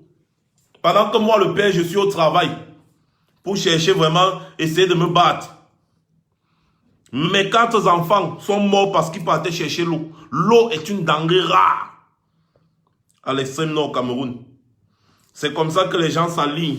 Quand ils veulent aller, ils trouvent une bonne d'eau. Voilà comment les gens s'alignent. Voilà comment les gens s'alignent. Ces populations sont dans une souffrance incroyable. Alors, comment venir me dire aujourd'hui qu'avec toutes ces souffrances-là, et ils savent très bien que c'est Paul Biya qui est à l'origine, ils ont pu voter Paul Biya. C'est faux. Alors, mon coup de gueule à tous mes frères du nord, de l'extrême nord, de la Damawa, moi je vais vous dire quelque chose aujourd'hui. Les gens vous ont longtemps traité de moutons. Et vous êtes en train de vous comporter exactement en leur donnant raison. Parce que je ne peux pas comprendre que ce genre de situation continue de perdurer et vous ne dites rien. C'est vos enfants qui meurent. Ce n'est pas les enfants de Paul Biya. Paul Biya, son travail, c'était de vous donner l'eau, l'électricité, les routes et améliorer vos conditions de vie. Vos conditions de vie sont dans quel état? Depuis 36 ans que Paul Biya est au pouvoir. On nous a dit que vous avez voté Paul Biya. Vous aussi, vous vous taisez, vous ne dites rien. Ça veut dire que vous avez voté Paul Biya. Malgré toutes ces souffrances-ci, vous avez voté Paul Biya. Vous acceptez quand Paul Biya dit que vous lui avez donné la majorité des suffrages à l'extrême nord, au nord et dans la Damawa. Vous acceptez, ça veut dire que c'est vous qui avez choisi cette souffrance. C'est vous qui avez tué ces enfants qui partaient chercher l'eau aujourd'hui. Parce que depuis qu'on dit ça, vous ne dites rien. On dit depuis que l'extrême nord, le nord et la Damawa, le grand nord en général, ont donné tout. La majorité de leur voix à Paul Biya. C'est ce qu'on dit depuis. C'est pour ça que Maurice Kamto meurt. Parce que Maurice Kamto dit que c'est faux. Qu'au nord, il a gagné. À l'extrême nord, il a gagné. À la Damawa, il a gagné. Vous êtes là. Vous ne dites rien. Ça veut dire que c'est vous qui avez choisi cette souffrance. Les gens passent leur temps à vous traiter de moutons tous les jours, tous les jours, tous les jours. Mais vous êtes en train de vous comporter là en leur donnant raison. Vous vous comportez en leur donnant raison. Qui va venir revendiquer les routes, les hôpitaux, les écoles à votre place? Vous attendez que combien d'enfants meurent? Vous attendez que combien de vos enfants meurent? Voilà maintenant un de vos frères. Vous avez enterré. C'est fini. Vous avez enterré, c'est bon, c'est fini comme ça là. Vous passez dessus. J'ai vu comment vous êtes parti creuser un peu la terre. Recouvrir les enfants. C'était bon. Un père et une mère qui perdent 4 enfants. Ça ne vous dit rien. Vous attendez que c'est qui? Vous attendez que c'est qui vienne revendiquer? Moi, Max Seigneur Ivoire, dites-moi aussi. Parce que je ne vous comprends plus. Je m'adresse particulièrement à tous mes frères des régions du Grand Nord. On vous a longtemps, c'est-à-dire, Paul Biya vous a longtemps traité comme des moutons.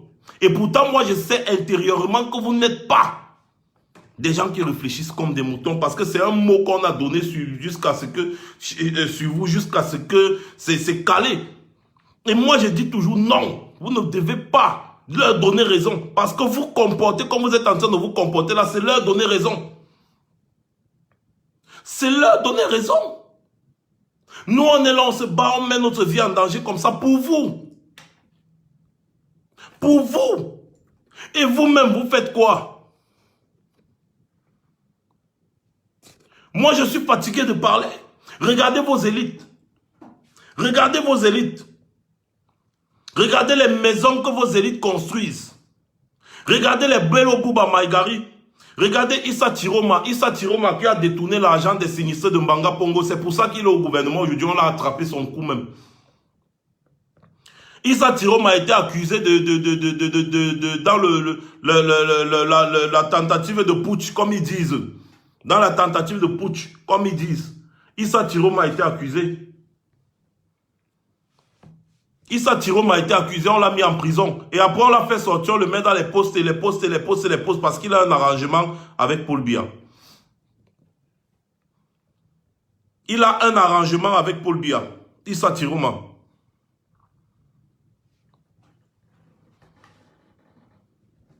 Hein? Finalement, on va faire comment? Finalement, vous voulez qu'on fasse comment?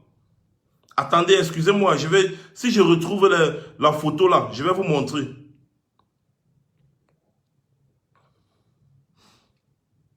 Voilà. Voilà, là, on a déjà enterré les enfants. C'est bon, on a déjà enterré. Voilà une famille qui enterre 4 enfants. Une famille qui enterre 4 enfants le même jour parce qu'ils sont allés chercher l'eau. Et ils sont allés chercher l'eau. Voilà le fameux trou d'eau qui a tué les enfants. Voilà le fameux trou. Regardez l'eau que les gens consomment. Regardez l'eau que les gens consomment. Regardez. Regardez vous-même. Et pendant ce temps, attendez, vraiment que je retrouve la photo là. Que je retrouve cette photo. La photo de la maison du ministre là, qui est ressortissant du Nord. Même si je ne retrouve pas la photo là aujourd'hui, je vais trouver cette photo là. N'importe quand je vais trouver ça, je vais vous montrer. Les gars se tapent des palaces. Ils ne vous donnent même pas le strict, je ne retrouve pas, je vais retrouver la photo là. Ils ne vous donnent même pas le strict minimum.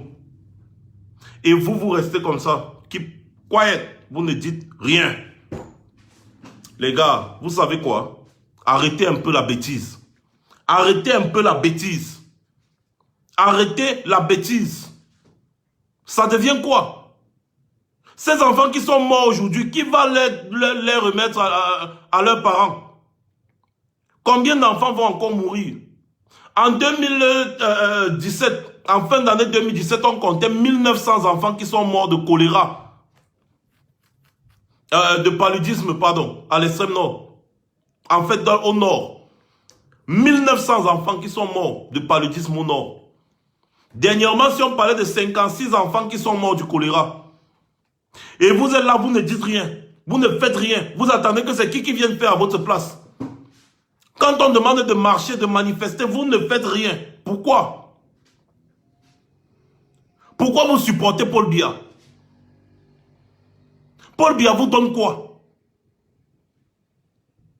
Pourquoi vous le supportez? Moi, je veux savoir. Il vous donne quoi? Qu'est-ce que Paul Biya vous donne? Détournement à gauche, détournement à droite, détournement en haut, détournement en bas. Des milliers de milliards détournés. Ces milliers de milliards ne pouvaient pas construire des hôpitaux, des routes, des écoles. 1900 enfants meurent du paludisme dans le nord Cameroun en un an. 1900 enfants. Des enfants qui sont l'avenir. Un pays là où même les enfants n'ont pas droit aux soins. Au nord, vous ne dites rien. Vous ne faites rien. Le choléra, c'est toujours chez vous. Le paludisme, la malnutrition, les enfants meurent encore de malnutrition. Quand vous entendez la CIATV dire déjà ça, c'est que c'est dangereux. Ça veut dire qu'il y a au moins 5000 enfants qui meurent à l'extrême nord là-bas à cause de la malnutrition. Parce que quand CIATV, télévision Paul Biya, dit déjà ça, je suis sûr que c'est un lapsus dans leur reportage là. Quand ils disent déjà ça à la CIATV là, c'est que c'est très dangereux. Ça veut dire que là-bas, c'est tous les jours que les enfants meurent de malnutrition. C'est tous les jours. Rappelez-vous un peu de la vidéo du petit Bello et tout ces que j'avais montré là. Attendez un peu, j'active la caméra là voir.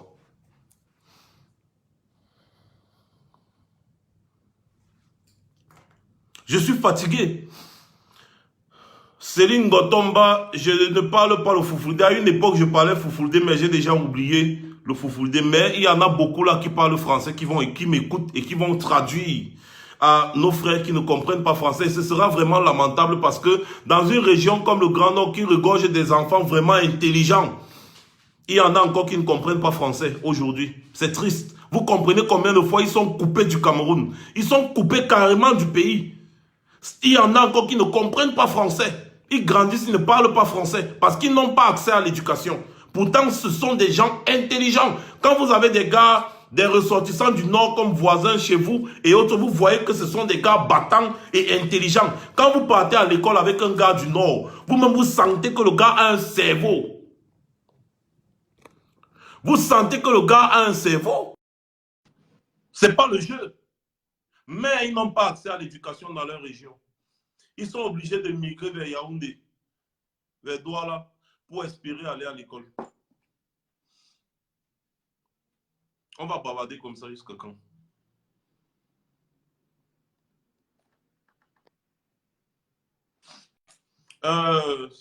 Pour ceux qui veulent intervenir, vous devez activer la rotation automatique de votre téléphone et retourner le téléphone comme ça pour pouvoir intervenir. Vous activez la rotation automatique. Rotation automatique activée pour que l'écran du téléphone puisse se retourner. Sinon, vous ne pouvez pas intervenir parce que mon direct est en grand écran.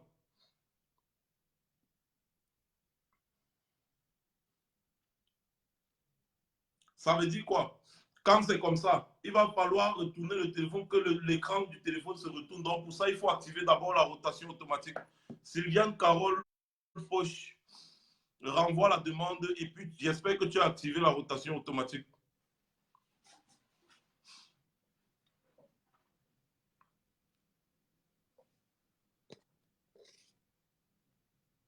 Voilà. Les gars sont comme super. Bonsoir à tous les auditeurs. J'espère que vous allez tous bien. Je suis tombée sur ton direct et j'ai eu tellement mal au cœur. Tu vois, tout ce qui est en train d'arriver, j'interviens par rapport au Nord. Tout ce qui est en train d'arriver de l'autre côté du Nord, c'est juste parce que nous, les gens du Sud, nous ne comprenons pas certaines réalités qui sont dans le Sud. Nous ne comprenons pas. Les populations n'ont pas cette possibilité comme nous autres. Vous voyez un peu. Par exemple, je vais prendre les gens du centre et du sud. Ils sont des chefs, les Bétier Boulou, ils ont des chefs là-bas dans leur village, mais les chefs n'ont pas tous les pouvoirs. Donc, le chef ne peut pas prendre leur possession. Mais dans le nord, les lamidos ont un plein pouvoir. C'est un bétail électoral justement parce qu'ils n'ont aucune volonté. Nous avons besoin que le gouvernement change complètement pour que ces populations puissent être plus émancipées. Parce que les lamidos sont à la solde du gouvernement. Et quand le lamido dit que c'est il y a ou bien, tu ne peux pas aller voter quelqu'un d'autre. Parce que si on se rend compte que tu as voté un autre parti, le lamido va décider de prendre ton champ et tout ce qui est à l'intérieur. Tu nourris tes enfants comment? Donc, la situation du Nord, ce n'est pas juste de dire que ce sont des moutons du Nord. Moi, j'ai vécu au Nord. Et c'est une expression que je n'utilise pas parce que je connais la réalité qu'il y a dans le Nord. Surtout les zones où il y a, là où, parce qu'à Yaoundé, à Garoua, Maroua, ces grandes villes, ils ont une certaine autonomie. Vous comprenez un peu. Mais quand on entre dans les villages, quand vous allez dans les endroits comme Guider, dans les endroits comme Poli, dans le Faro, quand vous entrez dans les zones internes, les populations ne sont pas libres. Si tu es ressortissant, par exemple, de Rebouba, tu ne peux pas voter un autre. Si tu vis à Rebouba, ne tente pas. Le Lamida de Ré va tout prendre qui t'appartient, même ta vie. Même ta vie, le Lamida de Ré a le pouvoir sur ta propre. Oui, oui, ils ont même des prisons, ils ont des prisons. Ah oui, mais des gens qui font, c'est-à-dire des prisons de Lamido, là, ils ont des prisons. Oui. Tout à fait. Par exemple, si tu pars à Ré Bouba avec ta femme et que le Lamido de Ré Bouba dit que ta femme l'intéresse, tu n'as pas mot à dire. Il prendra cette femme et tu n'auras que ta bouche pleurer, puisque tu ne peux même pas aller te plaindre à la police ou quoi que ce soit. Tous sont à la solde, sont acquis à ce Lamida. Et ce Lamida est acquis à la solde du gouvernement. Donc si le RDPC attend 100% dans le Lamida de Ré et qu'il n'y a pas 100%, le Lamida doit donner des comptes rendus. Donc, tous nos frères et sœurs qui sont dans le nord, dans ces zones compliquées, qui votent, on connaît qui ils ont voté. Parce que tu votes, dès que tu as voté, on nous veut pouvoir quel est le bulletin que tu as lancé à l'intérieur. Je vous dis, c'est la réalité. Donc, moi, je nous encouragerais déjà d'abord par commencer. Ne les traitons plus comme ça, parce que ce n'est pas juste. Nous ne connaissons pas leur réalité. Et c'est à cause de l'ignorance que nous avons tendance à nous moquer d'eux. Il y a beaucoup là-bas qui sont contre Biya. Mais pour pouvoir être réellement contre Biya, il faut quitter cette zone. La malnutrition, c'est une réalité là-bas. Les gens ne mangent pas à leur faim. Ou quand ils mangent, c'est le 1000. Tu ne peux pas manger le 1000 du 1er au 31. La situation est chaotique. Lèvons-nous pour les gens du Nord. C'est nous qui allons les aider à sortir. Si vous ne les entendez pas, ce n'est pas que ces gars n'ont pas la rage. Ils ont la rage, mais ils ont les mains liées. S'ils pouvaient compter sur leur population, parce que la plus grande population se retrouve de l'autre côté. Parce que vous voyez, c'est la plus grande partie. C'est-à-dire que les 3 régions du Nord sont les parties dominantes du Cameroun. Il y a des gens là-bas, il y a tellement de population là-bas. Et je dirais même que l'autre information que je vous donnerai, c'est que la plus grande communauté catholique au Cameroun se trouve dans l'extrême nord. Dans l'extrême nord. Ça veut dire que vous voyez que ce n'est pas la religion qui fait que les gens sont comme ça. Ce n'est pas parce que les Lamidas sont généralement musulmans. Ce n'est pas à cause de l'islam qu'ils se soumettent aux Lamidas. Mais c'est parce que c'est l'autorité traditionnelle là-bas et ils n'ont pas le choix. Ils ont plus peur du Lamida que d'avoir peur de la justice. Vous voyez un peu. Donc nous devons nous battre jusqu'au fond pour eux aussi. Pour toutes ces personnes, ils ont besoin de nous. Ils ont besoin de nous. Ce sont des sans-voix. Donc c'est ce que je voulais dire. C'est pour ça que j'ai demandé la parole. Merci beaucoup. Merci. Ce que Sylviane dit est juste parce que les Lamido, les Lamida là-bas, ils ont tout le pouvoir en réalité. Mais seulement les populations du Nord doivent se révolter contre tout cela. Ça, c'est ma position. Jusqu'à preuve, ce sera toujours ma position. Les populations du Nord doivent se révolter contre tout cela. Parce que tout ça, ce sont les réalités que nous connaissons pertinemment. Ce sont les réalités que nous connaissons pertinemment. Maintenant, aux populations du Nord de se révolter contre tout cela parce que ça ne leur apporte rien. Rien du tout. Nous, on commence à lutter. Au Sud, il faut que le Nord suive la lutte. C'est primordial pour la libération du Cameroun. C'est primordial.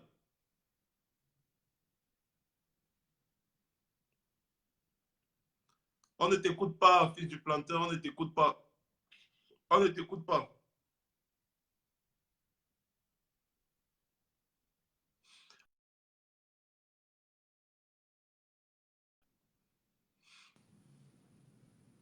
Ah, il a coupé.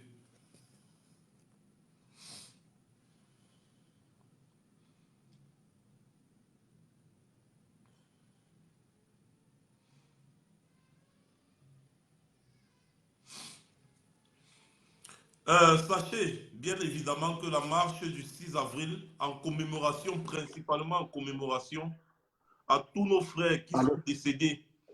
Allô? Le 6 avril 1984. Allô? Oui, vas-y mon frère. Rendez-vous au Trocadéro Hein? le 6 avril, samedi prochain. Rendez-vous au Trocadéro à partir de 13h. Bonsoir, Marc. Mon frère, on t'écoute. Ouais, j'appelle depuis Yaoundé. Ah, d'accord. Et... Ok. Donc, je vais dire d'abord bonsoir à tous les auditeurs, à tous les téléspectateurs de ce soir. J'interviens pour le thème de ce soir par rapport à la population du Nord. Au-delà de ce que vient de dire celle qui m'a précédé, c'est certes vrai, mais je vais mettre un petit bémol par rapport...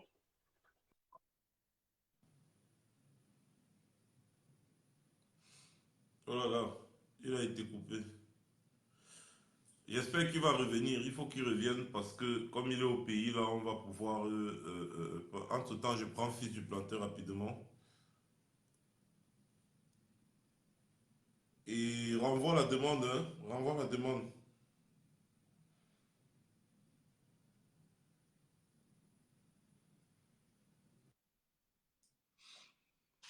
Allô?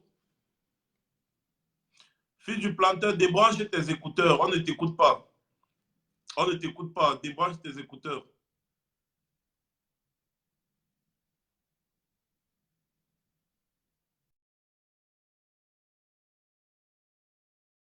Ton micro doit avoir un problème, hein. Le micro de Fils du Planteur doit avoir un sérieux problème. Aïe, aïe. Renvoie la demande, mon frère de tout à l'heure, là, de Yaoundé. Renvoie la demande.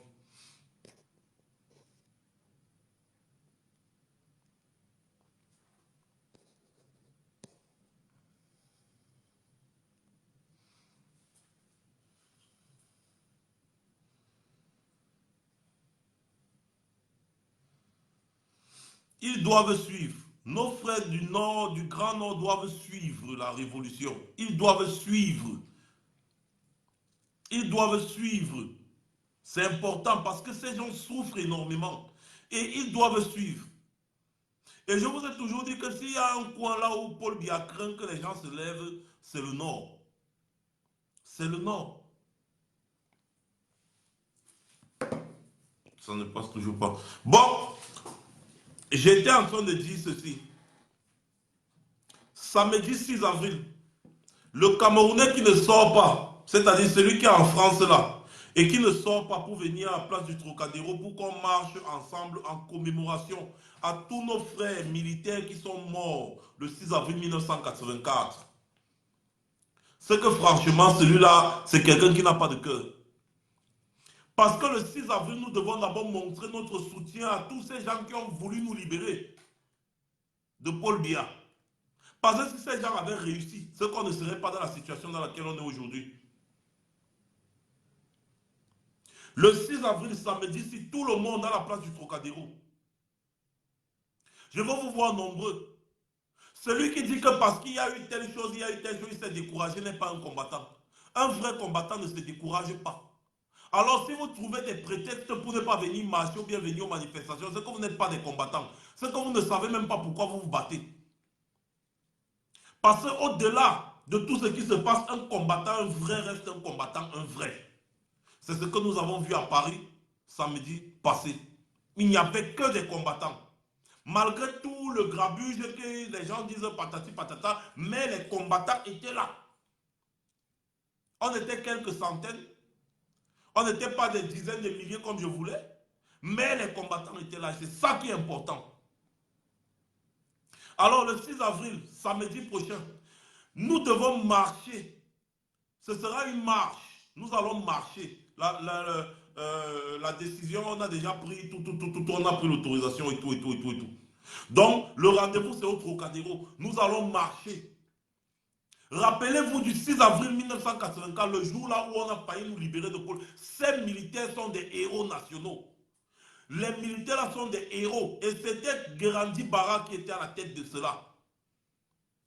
Les militaires là, ce sont des héros. Et nous devons marcher, commémorer. C'est très important. Tous les combattants à la place du Trocadéro, c'est samedi 6. C'est primordial pour la lutte. Nous devons montrer que nous reconnaissons nos héros. C'est important. On nous a longtemps dit, depuis l'école primaire jusqu'au lycée, que c'était des ceci, cela, c'était des traîtres, c'était des despotes, c'était des... Pourtant, les gars avaient lu. Les gars avaient lu ce qu'on vit aujourd'hui, là, ils avaient lu ça depuis. Aïe, aïe, aïe. Les gars avaient lu, depuis, ils ont lu. Parce que quand vous écoutez le discours, vous comprenez que les gars avaient lu en 15 mois seulement. Paul Biya volait déjà comme aujourd'hui. Nous allons marcher jusqu'à l'ambassade du Cameroun. Nous allons marcher en commémoration à nos héros. C'est important. Donc celui qui ne sort pas, qui ne prenne pas pour prétexte que ah, parce que tel a dit que je suis découragé, parce que tel a dit que je suis découragé, tu luttais pour la personne. Ou tu luttes pour la libération de ton pays. Voilà, je n'arrive plus, les gens, je prends, j'appelle et puis ça ne passe plus. J'appelle, ça ne passe plus. J'appelle, ça ne passe plus. J'appelle, ça ne passe plus. J'appelle, là, ça ne passe plus. Les vrais combattants, je vous attends à la place du Trocadéro samedi. On va marcher. On va marcher. En mémoire du 6 avril 1984. Comme je le dis et je me répète parce que j'aime me répéter. Si ces gens avaient réussi, c'est qu'aujourd'hui, on n'en serait pas là. S'ils avaient réussi, on n'en serait pas là. Alors les gars, je vois que je n'arrive plus à prendre les gens. C'est vraiment, vous avez vu, depuis que ça s'est coupé, la file du plantain vient, il n'y a pas de son. Rien, rien, rien là. Je ne peux plus recevoir, je ne peux plus prendre des gens. C'est terrible, c'est triste, mais c'est comme ça mes directs, je suis déjà habitué. Merci beaucoup, Christine Lapa. Même si nous sommes deux, nous allons marcher. Même si nous sommes deux, nous allons marcher. En mémoire de Guirandi Bara et de tous les militaires que Paul Biya a tués pour se maintenir au pouvoir. Nous allons marcher le 6 avril. Et la semaine prochaine, il y a une marche qui a été appelée le 13 avril. Il y a une marche qui a été appelée par le MSC et tous leurs sympathisants au Cameroun. Nous allons encore marcher en soutien à cette marche-là. Et si un seul cheveu d'un Camerounais cherche son frère, Monsieur Ndikoum, je ne vois même pas la caméra sur ton truc. Je ne vois même plus la caméra, je ne vois pas la caméra sur ton message, tu vois, je ne vois pas la caméra sur ton message. C'est comme si le direct est déjà signalé, Monsieur Ndikoum, c'est terrible. C'est vraiment triste. C'est terrible et c'est vraiment triste. Pourtant, je voulais donner la parole à au moins ces quelques personnes pour qu'ils puissent rendre hommage. Le 6 là, que tout le monde vienne à la marche. Que tout le monde vienne à la marche le 6. Paul Biya a massacré les ressortissants du Grand Nord. Massacré. Aujourd'hui, le Grand Nord est dans un état de délabrement total. Total. Parfois, je reste comme ça, j'ai envie de couler les larmes, mais seulement un combattant ne coule pas les larmes. Un combattant reste farouche. C'est important. Alors, mes chers frères et sœurs camerounais, sachez que c'est le peuple qui est souverain. C'est le peuple qui a le dernier mot. Le peuple a le dernier mot. Moi, je vous dis, ceux qui ne viennent pas aux manifestations ou bien qui ne viennent pas à la marche, ils sortent les prétextes là. Ce sont des sardinats qui s'ignorent. En majorité, c'est des sardinats qui s'ignorent. Parce que si vous me dites aujourd'hui que vous avez été découragé du combat que nous menons, c'est que vous n'êtes pas un combattant. Vous n'êtes pas un combattant. Ce que nous demandons aujourd'hui, les gars ont failli faire ça le 6 avril 1984. Alors nous devons marcher en commémoration. Nous devons commémorer. Nous devons penser à eux. Une pensée pour eux, ces militaires héros de la nation. Parce que les militaires là, quand Paul Biya va tomber, on va répertorier le nom de tous les militaires, les noms de tous les militaires là. Ils seront tous des héros nationaux. Des héros nationaux. Tous les militaires là seront des héros nationaux. On va mener des enquêtes, savoir là où est-ce que Paul Biya les a enterrés. On va déterrer les restes ou alors déterrer n'importe quoi qu'on va trouver là-bas. On va les remettre à leur famille. On va les enterrer avec des honneurs militaires. On va les enterrer dignement avec les honneurs militaires. Tous, les fausses communes qui sont partout, on va creuser tout, on va mener les enquêtes. Ça va prendre le temps que ça prendra, mais on va mener les enquêtes. Pour cela, on va déterrer, on va les enterrer dignement et on va faire les honneurs militaires. Ils auront droit à chacun un cercueil, une tenue militaire et une étoile de héros national. C'est ce qui va se passer. Et Paul Biya va tomber. Et nous allons faire ça. Parce que ce sont des héros nationaux. Ces gens ont lu, ils ont lu Paul Biya de loin. En 15 mois seulement, ils ont décrit tout ce que nous vivons aujourd'hui. Les détournements de fonds, remplissement de poches, la corruption, la manipulation de la Constitution et tout ce que vous savez. Voilà. Ce sont des héros. Ce sont des héros et nous allons honorer cela. Leur mémoire. Ils auront droit aux honneurs militaires.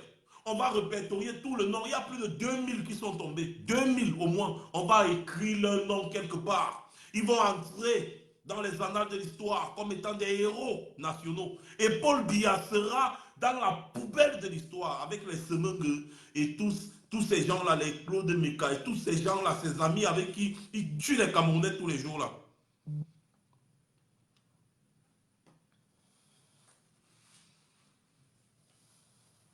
Voilà. Et Paul Biya va tomber. On ne peut pas tout vous dire ici. Mais nous travaillons. Nous travaillons. Et Paul Biya va tomber. Si on ne peut pas faire les tests d'ADN ou alors on ne peut pas identifier les familles, on va quand même créer un monument historique. On va mettre leur nom, là où on va mettre les gerbes de fleurs, on va donner les médailles à toutes leurs familles. C'est-à-dire les 2000 familles, plus de 2000 soldats là. Chaque famille aura droit à une médaille. Une médaille. Parce que leurs enfants étaient des héros. C'était des héros. Ils auront droit à une médaille. Et je pense même bien que le futur président, son excellence Maurice Kamto, c'est une doléance que je fais déjà. Parce que quand il va prêter serment, je suis sûr que c'est un monsieur qui sera à l'écoute. C'est une doléance que je fais déjà. Une somme d'argent doit être remise à chacune de ces familles-là. Chacune de ces familles-là, une somme d'argent doit être un rappel. Un rappel, même nous, les membres de la diaspora, on peut se charger de ça. Si 1 million de Camerounais cotisent 10 € pour donner à ces familles-là le rappel, en 1 million, ça fait 650 millions, ça fait combien d'euros? On va leur donner ça.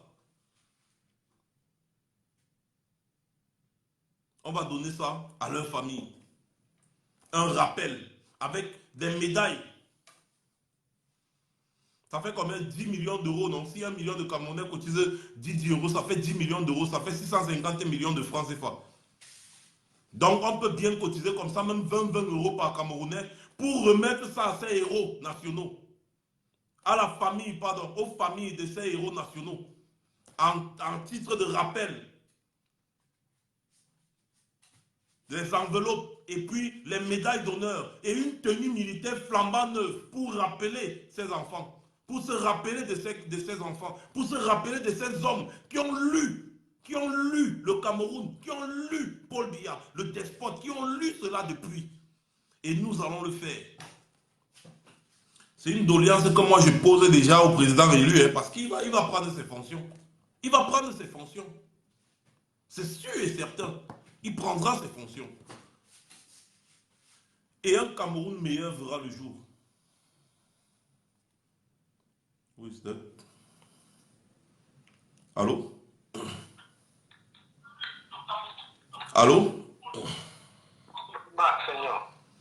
Bonsoir. Bonsoir mon frère, je suis en train d'écouter ton direct. Comment ce que tu dis? Ah d'accord, il faut essayer d'abord de couper le direct de l'autre côté ou alors tu baisses complètement le volume. Oh là là, ça s'est coupé. En réalité, je ne voulais même pas prendre les gens sur WhatsApp parce que j'ai déjà dépassé le temps que je devais faire dans le direct. Je devais couper le direct normalement à 21 h. Mais à 21h30, je suis encore là. Parce que tellement ça me fait mal. Ça me fait tellement mal ce qui se passe dans mon pays. Tellement mal. Quand on parle avec les preuves. Hein. Quand on parle avec les preuves. Écoutez encore bien. Écoutez.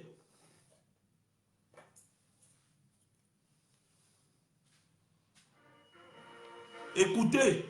Et vous allez comprendre que ce qu'eux dénonçaient, c'est ce qu'on vit aujourd'hui. Et on les traite de putschistes.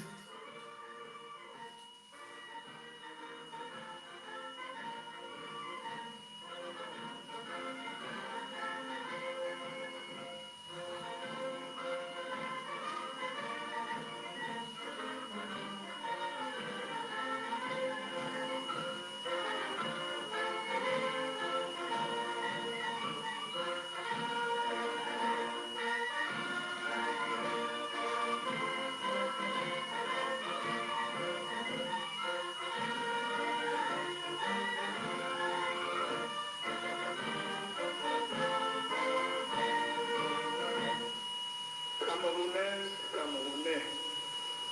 Ah, ça c'est le discours de Popol. Vraiment.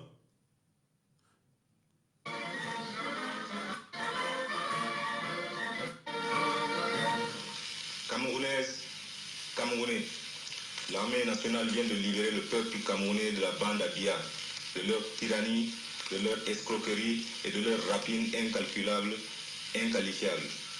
Oui, l'armée a décidé de mettre fin à la politique criminelle de cet individu contre l'unité nationale de notre cher pays. En effet, le Cameroun vient de vivre au cours de ces 15 derniers mois qu'a duré le régime Biya, les heures les plus noires de son histoire. Son unité mise en péril, la paix interne troublée, sa prospérité économique compromise, la réputation nationale ternie. Chers compatriotes, vous avez tous été les témoins vivants de l'horrible comédie jouée par le pouvoir défunt qui se permettait de parler de libéralisme, de démocratie, d'intégration nationale, alors que chaque jour, son action bafouait de façon scandaleuse ses hautes valeurs. Les libertés fondamentales du citoyen telles que énoncées par la Déclaration des droits de l'homme n'étaient jamais respectées. La Constitution était ballottée au gré des considérations de la politique politicienne. Le gouvernement et ses agents, propulsés à la tête des rouages de l'État, agissaient avec, comme pour seule devise, non de servir la nation, mais de se servir. Oui, tout se passait comme s'il fallait se remplir les poches le plus rapidement possible avant qu'il ne soit trop tard. Et en effet, c'était bien de cela qu'il s'agissait. Enfin, vous pouvez juger du discrédit jeté sur le Cameroun par la parodie de justice que constitue le dernier procès. Aussi, il était temps de trancher le nœud gordien. C'est fait aujourd'hui. Aujourd'hui, grâce à Dieu, mes chers compatriotes, le cauchemar est terminé. L'armée, sous l'impulsion des jeunes officiers et sous-officiers prêts au sacrifice suprême pour la nation, regroupés au sein du mouvement JOSE, entend redonner sa pleine signification à l'unité nationale et rétablir la détente et la concorde entre les citoyens. Le peuple camerounais et son armée viennent de remporter aujourd'hui une grande victoire sur les forces du mal, et cette victoire sera célébrée par l'histoire avec l'honneur qui lui est dû. Dès maintenant, le Conseil militaire supérieur est amené à prendre un certain nombre de décisions au regard de la sécurité nationale, et le Conseil militaire supérieur demande au peuple camerounais de le comprendre. En premier lieu, les liaisons aériennes, terrestres, maritimes et les télécommunications sont suspendues jusqu'à nouvel ordre. Le couvre-feu est institué sur l'ensemble du territoire national de 19h à 5h. Par ailleurs, la Constitution est suspendue. L'Assemblée nationale dissoute. Le gouvernement est démis. Tous les partis politiques sont suspendus. Tous les gouverneurs des provinces sont relevés et enfin sur le plan militaire, les officiers supérieurs exerçant le commandement d'unités opérationnelles sont déchargés de leurs fonctions. L'officier subalterne, le plus ancien dans le grade le plus élevé, prend le commandement. Vive les forces armées nationales, vive le Cameroun. Vous savez quel est le premier commentaire de ce truc sur YouTube? Je vais vous lire ce commentaire. Ce monsieur était presque un prophète. Tout ce qu'il a dit ce jour, nous le vivons aujourd'hui. Et c'est exactement ça. Quand vous écoutez ce discours, tout ce que ce monsieur a relevé en seulement 15 ans de pouvoir de Paul Biya, 15 mois, ouais Seigneur, en seulement 15 mois de pouvoir de Paul Biya, on le vit aujourd'hui. Les gars avaient vu ça de loin et c'est pour ça qu'ils ont vu que pour un Cameroun aussi prospère, qu'eux ils avaient l'habitude de voir, ils doivent se battre, ils ne doivent pas laisser ça arriver. Ils voulaient tuer ça dans l'œuf. Malheureusement, malheur en a pris. Paul Biya avait déjà mis une ceinture autour de lui. Les gars avaient déjà vu manipulation de la Constitution, zéro liberté civile, c'est-à-dire les libertés d'expression, tout ce que vous savez. Manipulation de la Constitution, remplissement des poches, ou alors remplissage des poches. Je ne sais plus comment on dit en français. Se servir au lieu de servir le peuple. Tout ça, ils avaient vu. Ils avaient vu. Voilà pourquoi les gars voulaient libérer le pays. Est-ce qu'il manquait alors? Je vous pose la question, les gars. Est-ce que ces gens-ci mentaient? Est-ce qu'ils mentaient? Non, ils ne mentaient pas. Puisqu'on vit ça aujourd'hui. Dès que tu veux parler, on t'arrête. La Constitution manipulée. Aucune liberté individuelle. Les détournements à outrance. Dès qu'on met quelqu'un quelque part, il veut seulement voler. Dès qu'on met, il veut voler. Dès qu'on met, il veut voler. Dès qu'on met, il vole. Des Mbengo, tous ces gens que vous connaissez, les voleurs des milliards et des milliards, Paul Biya en tête. Est-ce qu'il manque? Et c'est en 1984 qu'il a fait ce discours. Le 6 avril. Paul Biya était au pouvoir, ça faisait 15 mois.